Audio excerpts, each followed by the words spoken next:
we're going to find the point at which this line meets this parabola.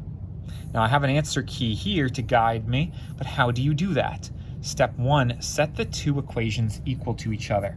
X plus 1 equals, in the other case, that's x squared minus 2x minus 3.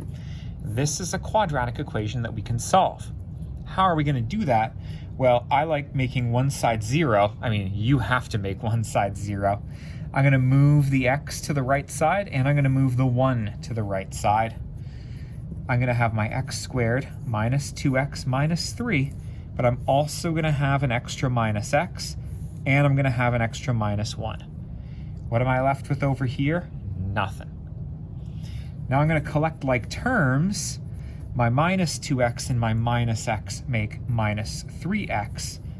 Minus 3 and negative 1 combine to make minus 4. We can factor this by either quadratic formula or factoring if you can find two numbers that times to negative 4 and add to negative 3. Oh, I can do that. I get minus 4 and positive 1.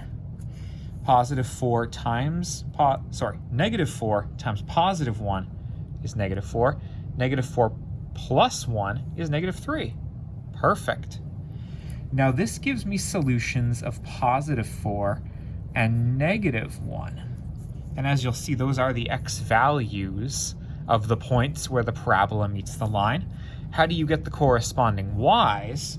Well, you have to plug each of these x's into one of the original equations. This one looks easier. Y equals x plus 1. Y equals x plus 1. I just used those x's plus 1. Here I get 5. That means 4 comma 5 is one of the points. Oh yeah, it is. And negative 1 comma, oh, I didn't actually do that. 0 is the other point. Oh yeah, there it is. So where does this parabola meet this line? Apparently it's in two places. Here at negative 1, 0, and here at 4 comma 5.